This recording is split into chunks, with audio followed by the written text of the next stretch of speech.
What is happening, budget builders, and welcome back to the channel and a really exciting rescue.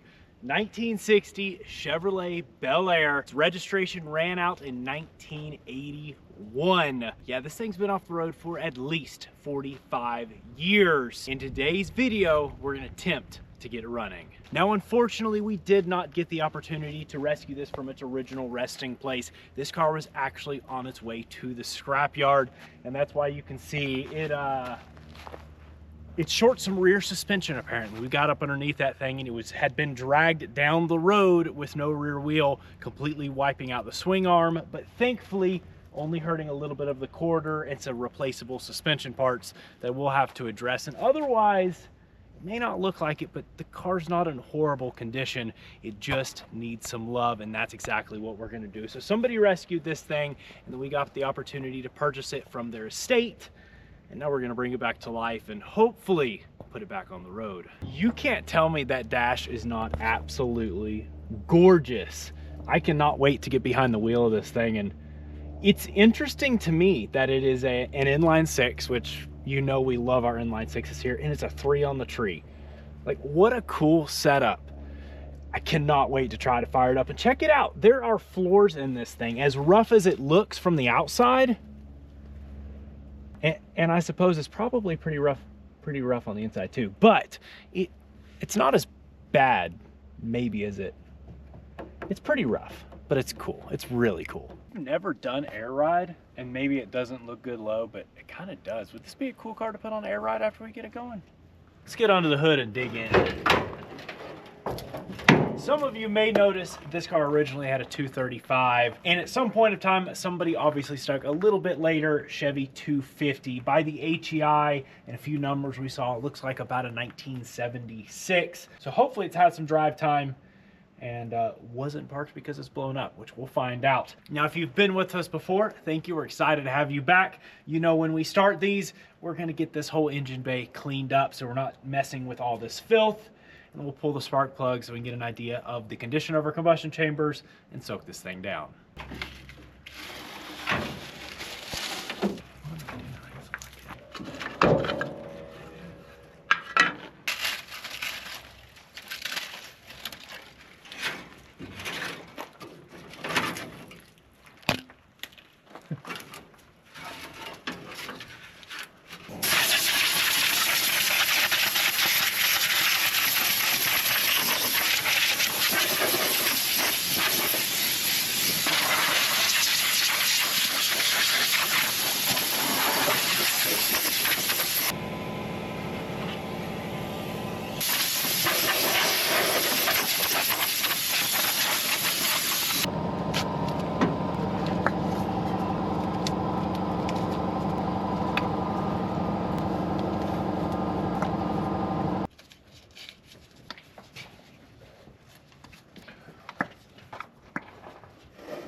Why is the coil wire?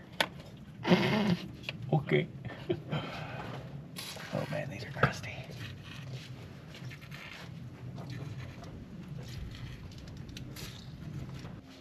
Here's where things are either gonna go good or bad. That was not bad at all. Cylinder number 1.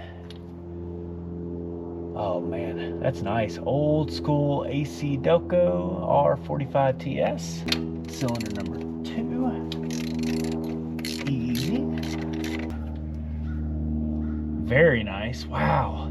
Now, when I say very nice, clearly these are some crusty old plugs, but our important side looks pretty good so far. Cylinder number 3.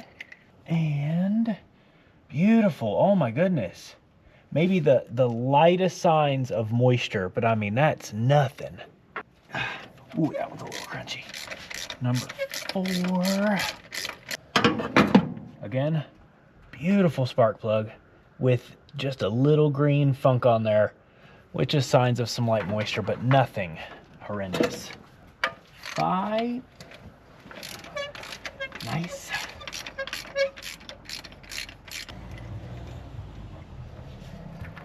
Beautiful. Last one. Oh man, just a little bit of crust, but that is nice. Now that is super, super, super good signs. 6 really nice looking plugs considering all things. Carburetor wide open as long as it has been sitting. With that being said, let's soak these cylinders down really good with some penetrating oil. Let this thing sit for at least a few hours, maybe a day or two, and we'll throw a wrench on the front of it. And first, verify it'll turn over by hand. If there is any crust in there, we don't want to take the chance of throwing a battery to the starter and ripping any rings off. We want to make sure we get nice revolutions by hand first.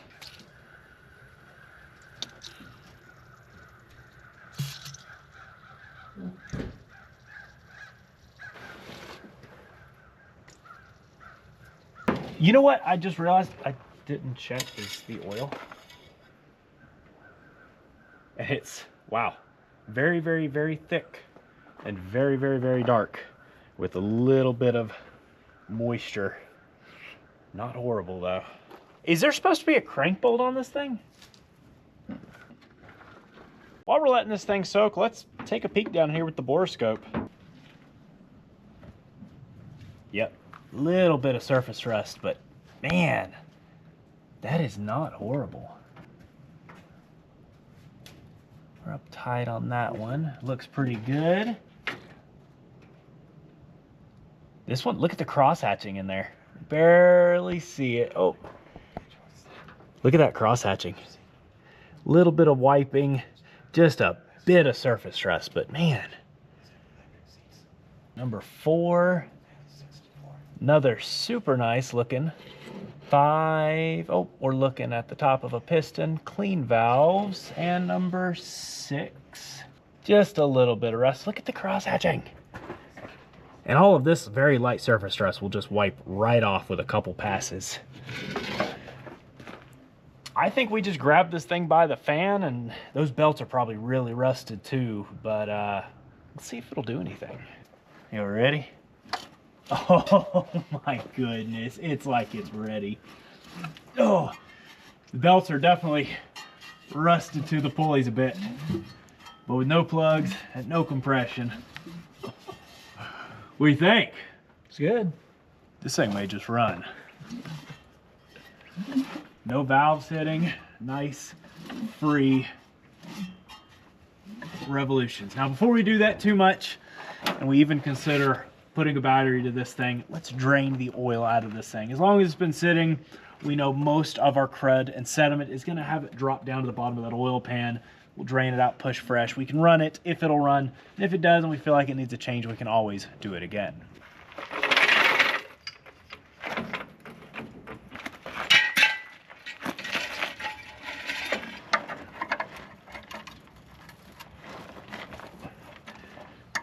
Also a great opportunity if we have water down here or sludge to address that. Oh my. Okay, a little water. And there's your oil. That's...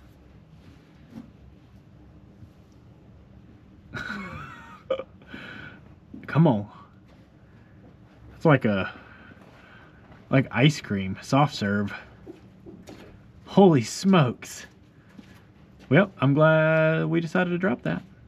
That right there is why we do this.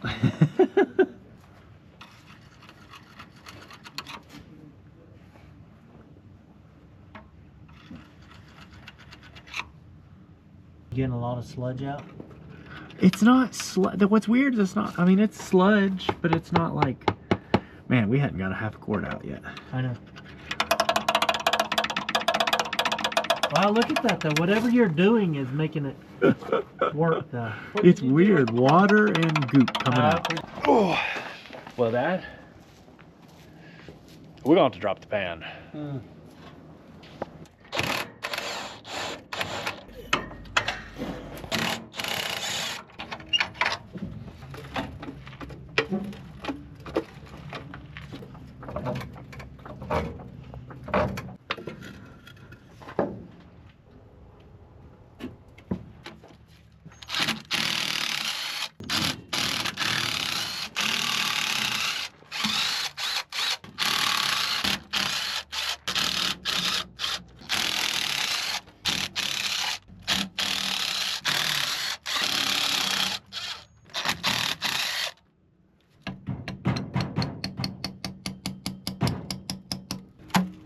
There it goes, Dad. It's going.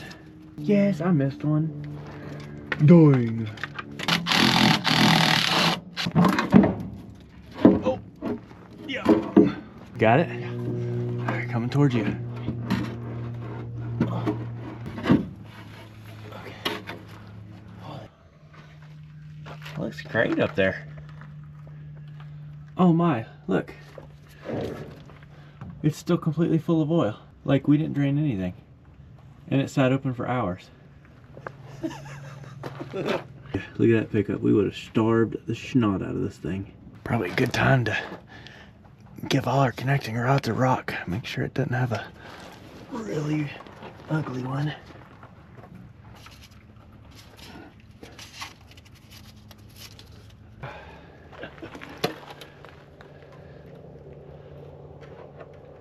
Oh my gosh.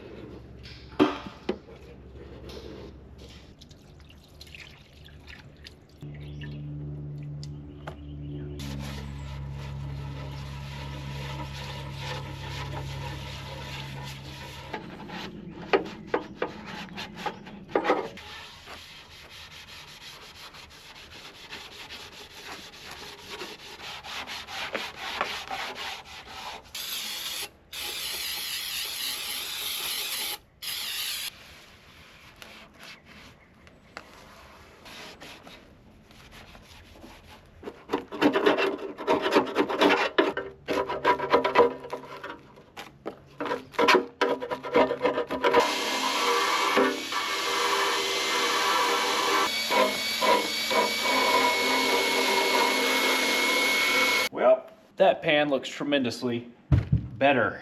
Now to get our gasket on. I like to get it RTV'd on there so it can dry a little bit so we're not fighting it as we go up in there. Now on this particular engine, these end gaskets actually go on the engine side. So we'll do that first. We can get these put into place, let it tack up a bit, and then throw it back on the car.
I am just putting a white coat on here. I hate super goopy gaskets. Plus you don't want a bunch of this silicone pushing off into the oil pan, of course. But we want it to be nicely sealed.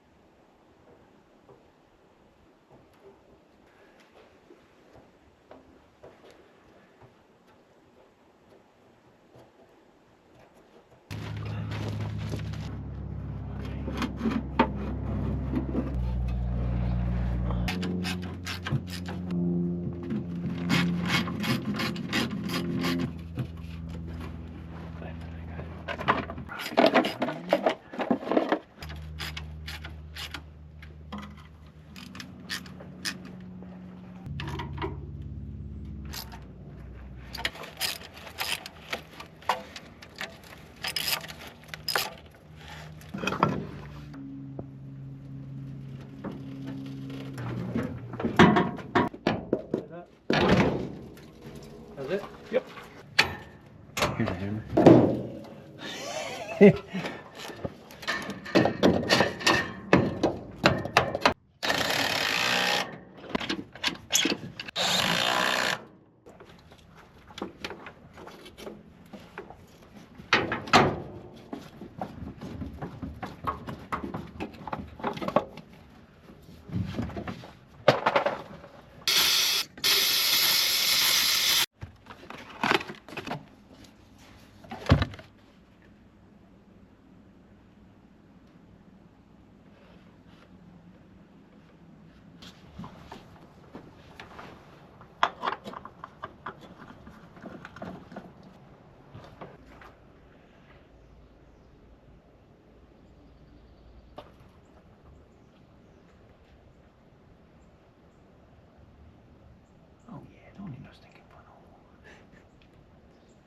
Pan back on, fresh oil, fresh filter. One thing that I really like seeing is even though we did have that sludge down bottom, it's not super sludgy up top. So that's really just from this thing sitting, and then the fact we had moisture in there as well. Doesn't scare me too much, and I'm not too terribly concerned with the oil galleys or anything. And this new oil, this new modern oil, has such good additives and everything in it anyways, and it is all pouring out of the back of the valve cover. Oh my, okay. It's missing a bolt. Oh no. Well, at the very least, that gasket's blown out at the back and we're missing a bolt anyways. Let's just yank this thing off and see what we have going on for sure.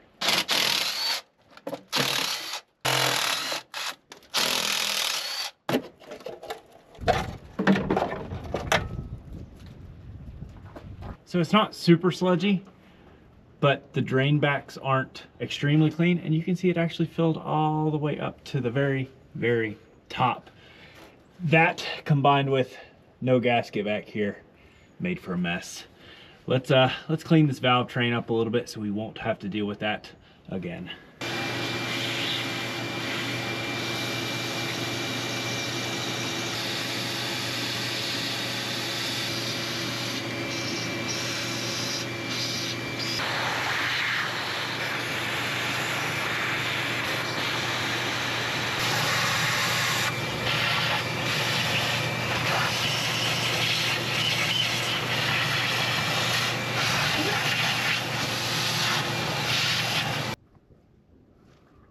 Much better, and all of the oil drains besides the little bit that was packed on top are super clear all the way down, so we shouldn't have any issues there. And this is probably going to be a great one if we can get it running, to run some diesel through, do a couple flushes, and then when we put a new valve cover on it, we'll see if it cleans it up pretty nice, which I think it will. We don't want to go adjusting our valves because as long as this thing is sat, there's clearly a lot of these are probably really flat lifters, but this one that rolled off is backed way out, and we'll at least, oh wow, the nut doesn't have any. That's why, okay, that is why it backed out, but I'll at least match it up so it's the same as the rest of them, so it doesn't just fall off like it did while we were vacuuming. In fact, we've got one to replace it.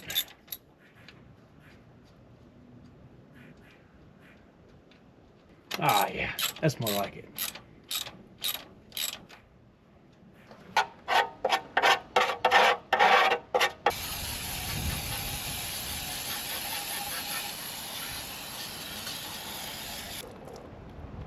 Much better.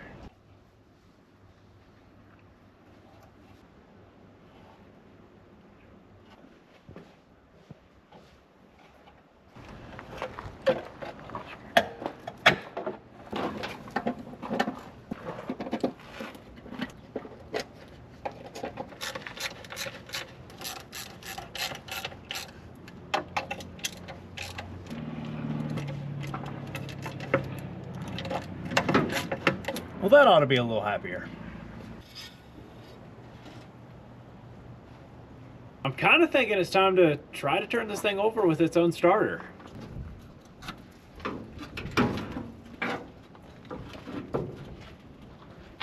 Those are a little crusty.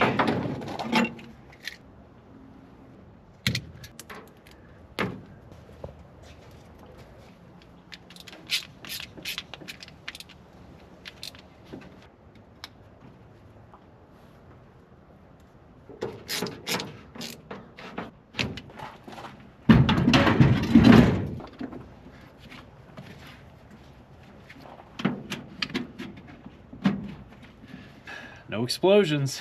One thing I want to do, just because of the oiling that we had going on, we're going to pull our oil cinder out of here, and I just want to make sure we have oil that starts pumping through there so we have no doubt that we have some oil pressure. Now we can just take our cheap trigger, go to our solenoid on the starter. There is a lot going on here. It's a nice ground. Let me...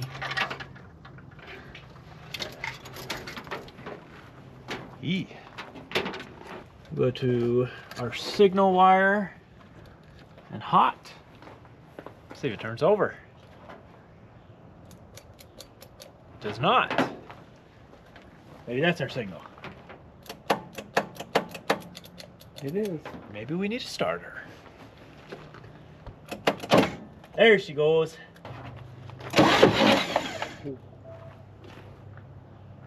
What was that?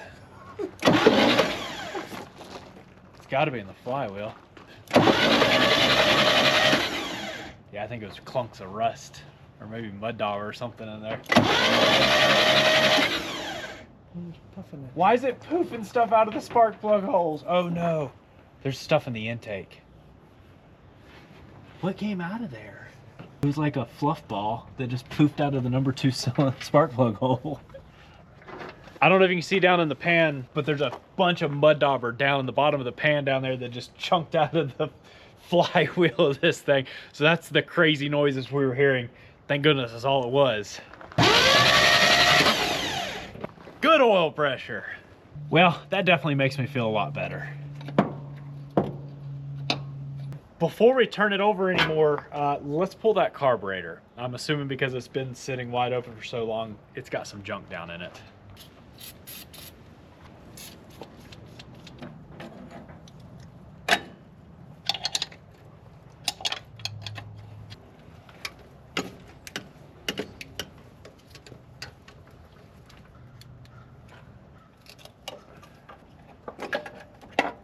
Yeah, oh, that it had mud dauber in it. You see that dropped all down from the carburetor. I bet we just throw the vacuum cleaner in there. We can even blow with the air hose and like circulate it. Yeah, it's got a little rust in there. Definitely, that's why we saw some moisture in there.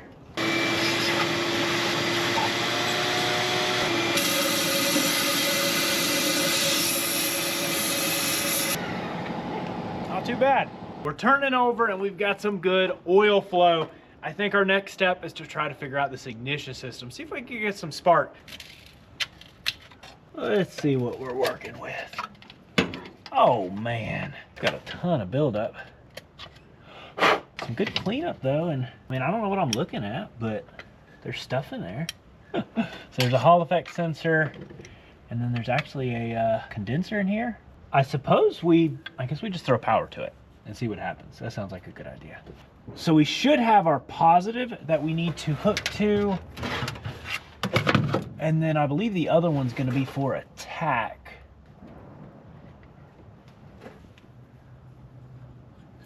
Oh man,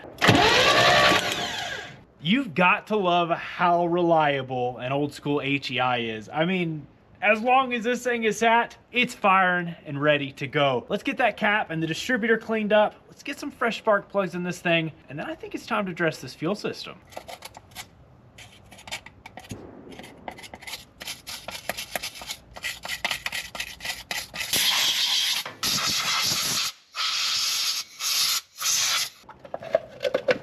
Fresh set of AC Delcos. And with that HEI ignition system, we are going to gap these out to 45 thousandths.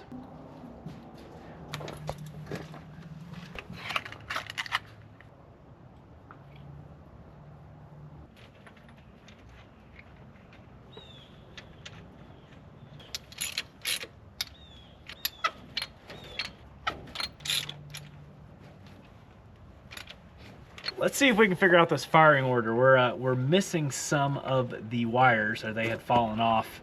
We'll go about, let's put this thing to top dead center and find number 1, and then go off of number 1 so we know we're correct. I'd rather be safe than sorry. Go ahead and rock it someplace, Dad.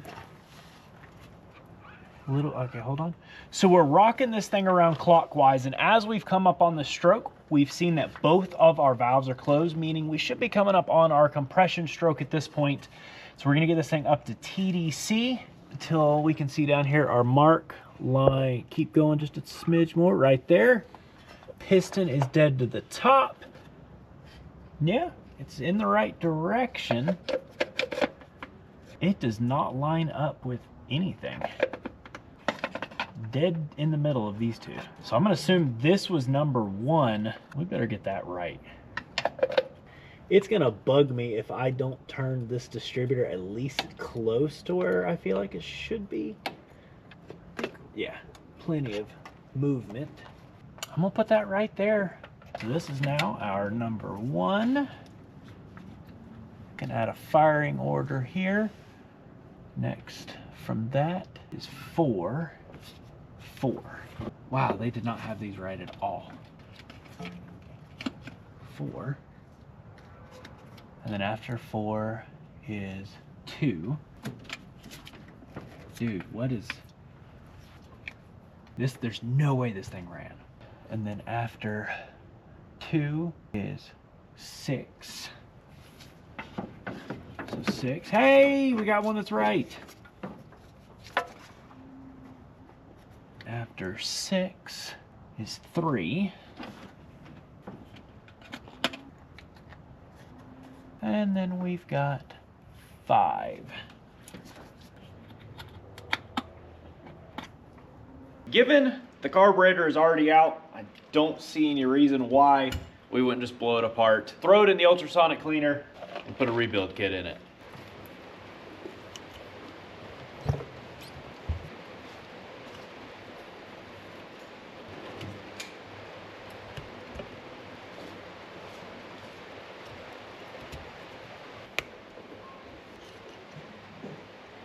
Get all of our hoses and fuel line off of here. Well, that's gonna come out with our whole fitting and should be a filter. Yep. Doesn't look too shabby. Don't you love fuel from the 70s and 80s? I'm sure we'll find a little bit of lead residue in here, but we're not gonna have that nasty ethanol junk that we end up with today.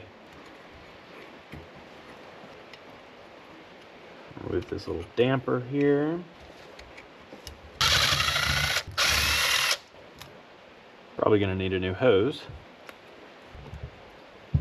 Oh. We've got our spring.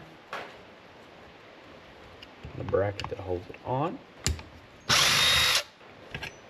It'll also allow us to pull this lever here. And then our choke mechanism.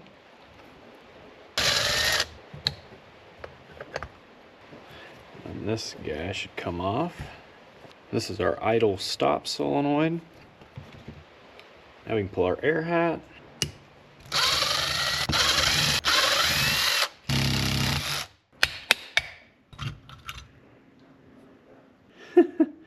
Mud Dauber absolutely packed the vent full. That's the only thing we see in there is mud residue. That is a nice looking carburetor, and this thing should clean up and take a kit no problem. Both our accelerator and power piston are actuated right here by the throttle. Pop that loose. And then we'll pull our base here. Before we do, I'm gonna check half, 3/4 our fuel air mixture, so we remember that when we go back together.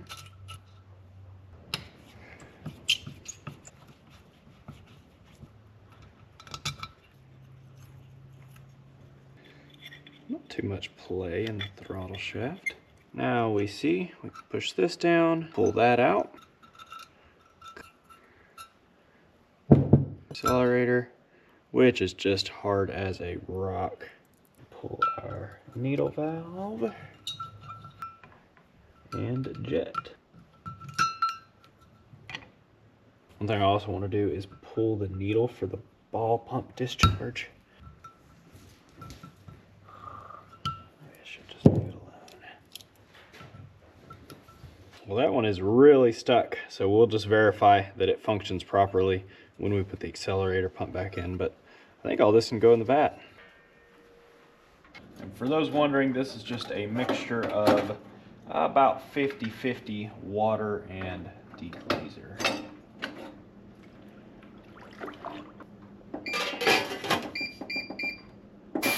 Oh, that's some good soup. Much better. As we're going back together, we just want to make sure each of these ports, lots of little tiny ports here, are nice and clear. Half, 3/4. This thing cleaned up really nice, all things considering. Everything looking clear. We can drop our jet here back in. Now let's take care of our accelerator. Carefully pry the little spring out. And then we can remove the wiper.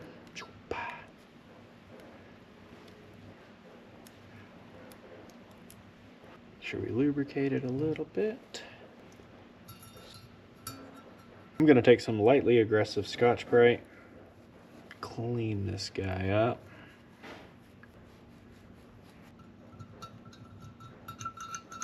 We can get all this mess back in.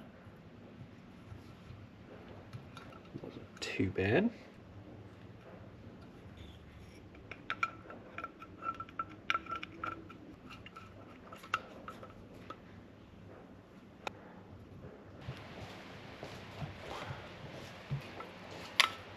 Hey, nice and smooth. Before we go any farther, let's just verify that accelerator pump does function.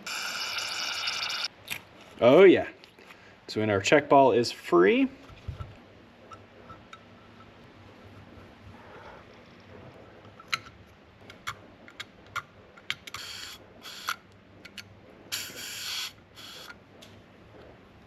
we can go back on with that.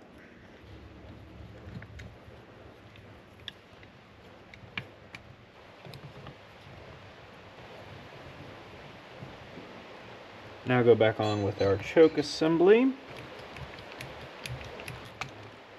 Our spring bracket can go back in.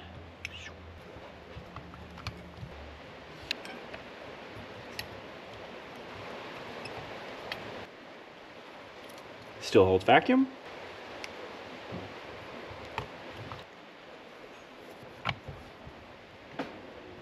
A little bit of Loctite. We can get this run back in here.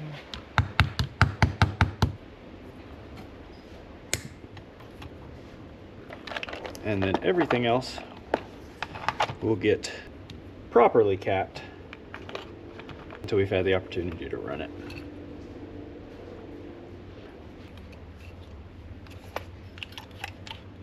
There we go. I think it's pretty fun seeing the transformation. I really enjoy the technicality of a carburetor. It's kind of therapeutic going through one, ultrasonic cleaning it, putting a kit in it, and putting it all back together. If you guys enjoy our carb rebuilds, be sure to let us know down in the comment section, but let's get this thing put back on the car.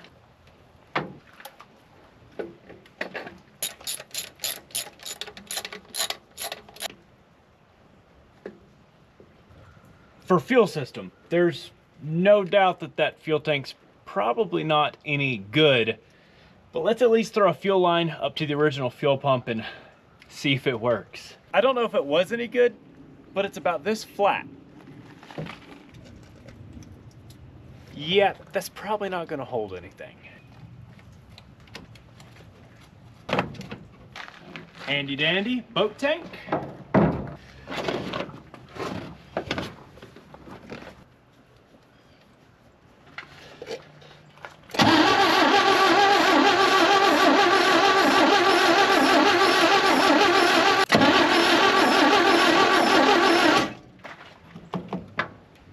Whip. That's a nope. But I prepared for this.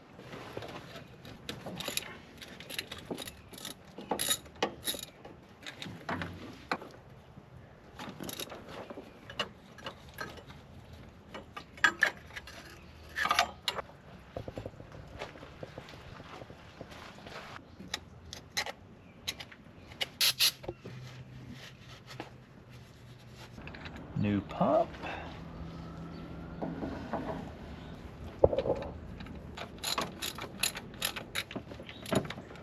Set our torque.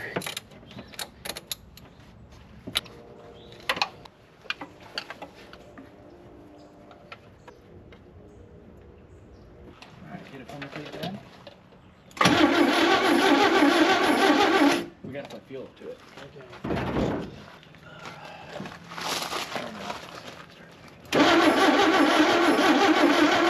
Oh yeah. Oh, there it goes. Holy moly.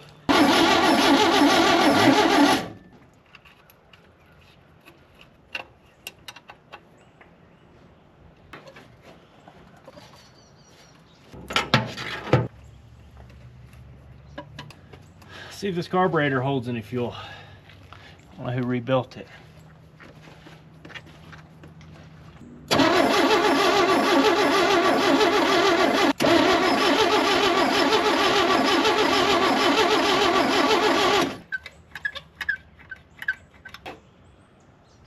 It's dripping. I think our float height is just a smidge too high. Let's see. Give it just a little bit.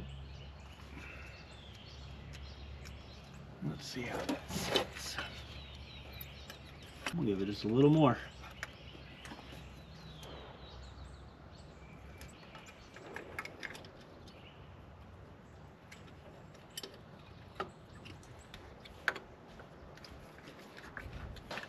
So weird, I don't have any accelerator. Oh yeah, I do. I'm pumping this thing full of gas.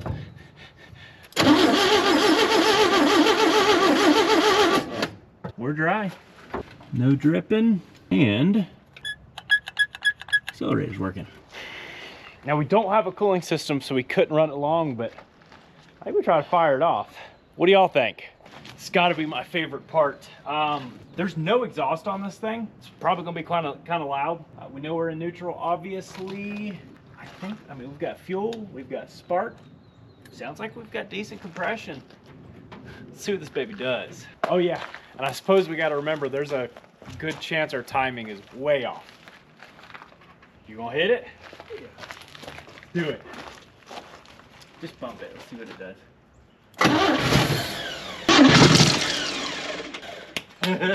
Yeah. Oh my goodness. Good? Yeah. Okay. Go ahead.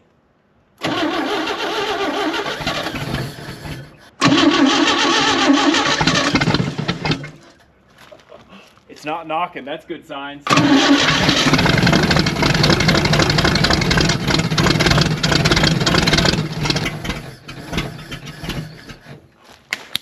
Yeah. Dude, this thing sounds great. It smells really bad. There is like loose stuff everywhere. It's just rattling away, but the engine sounds perfect. Don't you just love an old inline six? Let's try to run it just a little bit longer, Dad, and we got to try to get a cooling system in this thing because I actually want to hear this thing sit here and run.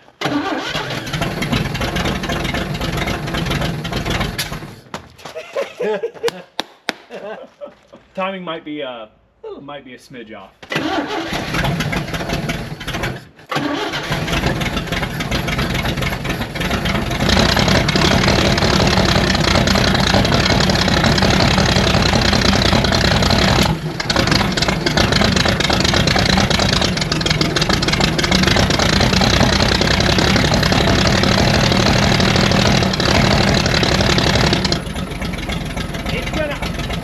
It's gonna idle. This thing sounds like a darn tractor.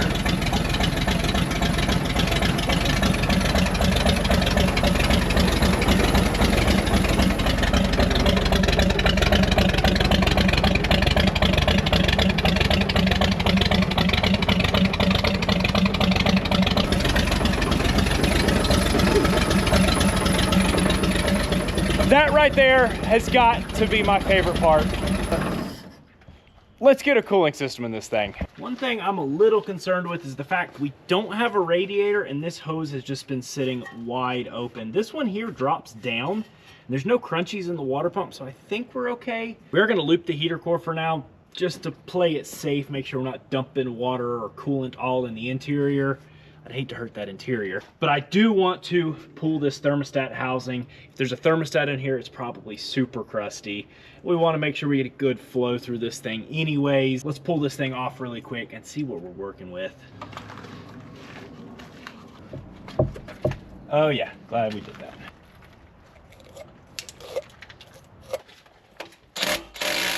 Woo-wee. The reason I like this tool is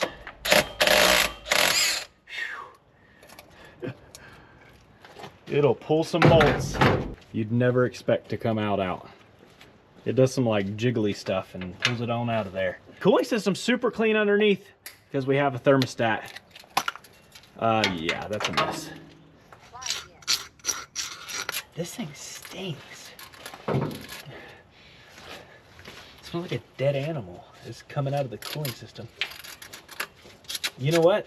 There might be a dead animal in there. I'll tell you what though, I'll take the stink. I mean, come on, that's the sweet smell of success. I'm gonna take the opportunity to also reverse this so it comes out this side, because that's the extra radiators we have laying around. One of them goes this way because I don't want to go buying a radiator until we know that this thing's gonna run.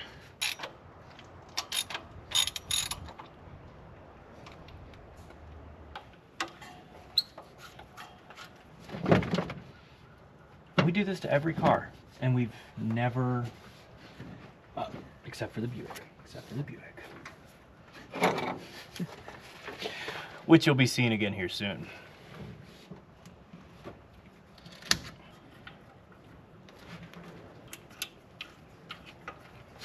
Here's some bolts for the radiator. My favorite kind of bolts, they work for anything.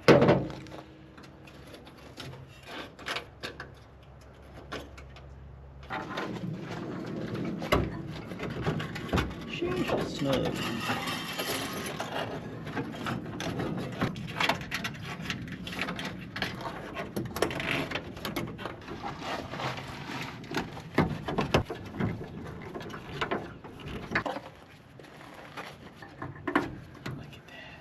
Like it's made for it. That's exactly what I was thinking. It's tight, but I think we got enough room. Might be the last time this radiator's used. Probably hadn't had any of this stuff in a long time. Does it hold it? See anything leaking? No. It's just thirsty.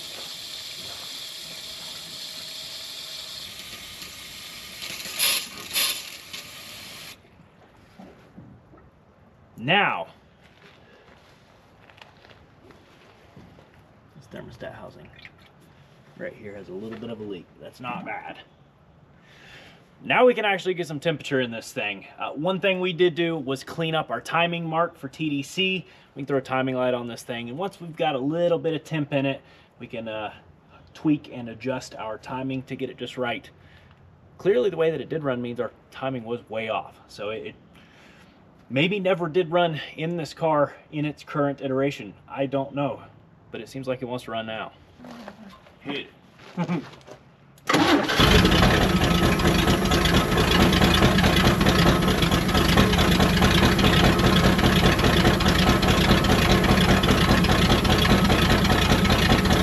That is so good.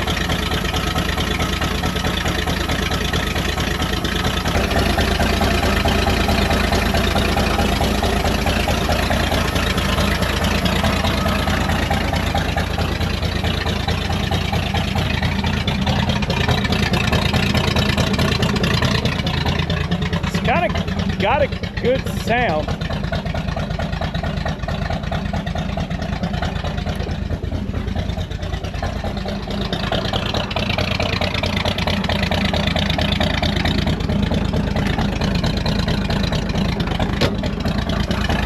We're clearly all dummy lights in there, no gauges.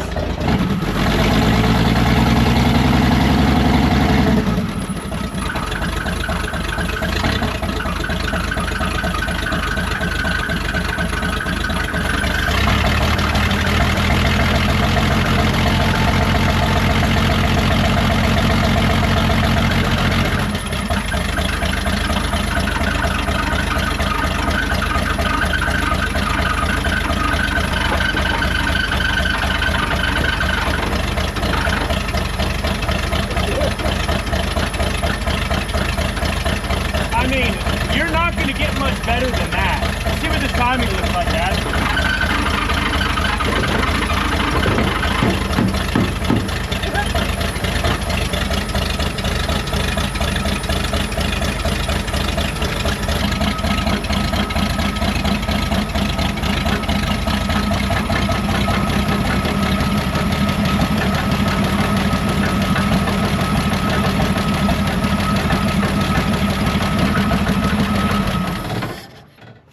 bracket on the throttle is resting on a bolt, so there's nowhere you could. Oh. No adjustment. Yeah, no adjustment. Oh, I wonder if that's what they use for their idle adjustment. Should be this. All right.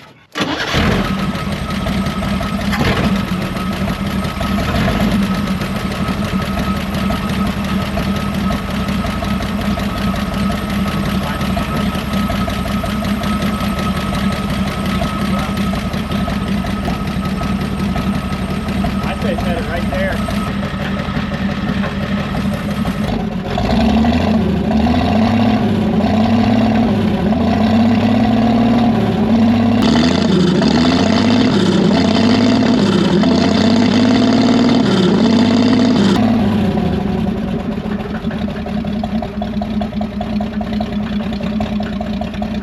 I love it. What do you think, Dad? What do y'all think?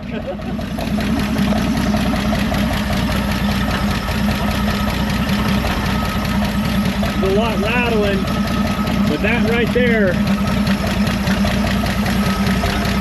sounds super healthy. Got some good oil flow up top. Little milkshakey, just because we know we had some moisture in there, but not enough to hurt anything, and it'll eventually evaporate, but we need to do a flush anyways.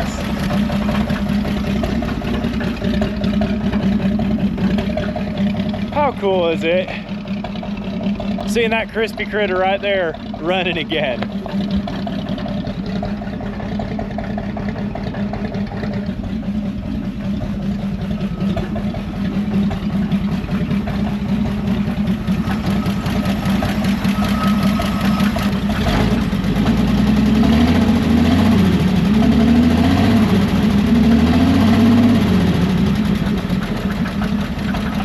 Smooth, all six. It just sounds a little terrible with everything rattling and that exhaust, which we'll definitely want to address in our next video. And of course, we would absolutely love to attempt to drive this one in this episode, but there's just no way it can happen with the rear suspension the way that it is, unfortunately. But thankfully, we know where a particular junkyard is that happens to have several of these old parts cars with hopefully just the parts we need to get this thing sitting back up and ready to attempt to move again. So that's what's gonna happen on the next episode. We'll clean this thing up a little bit. I know it looks like just absolutely rust and there's no paint, but a lot of this is old red primer. And I won't show you too much, but I kind of Scotch-Brighted a little spot. We're gonna clean this thing up. I'm kind of excited. Now it's a crusty old car, but I'm kind of excited to see what is under a lot of that primer. Now the question in this video, of course, was, will this thing run again after 45 years? And sure enough, that 250 inline six fired back to life. Now it took a little convincing, and we can't wait to do some more convincing next time, an attempt to get this thing going down the road. But if you have enjoyed this episode and you want to see more on this car, more rescues, and our other rebuilds, be sure to subscribe button, notification bell to keep up with our future uploads. And if you have been a part of the channel, we do appreciate it so incredibly much. We get to rescue old forgotten cars like this that deserve another chance because of each and every one of you. So thank you all so much. Peace out, and catch you all on the flip side.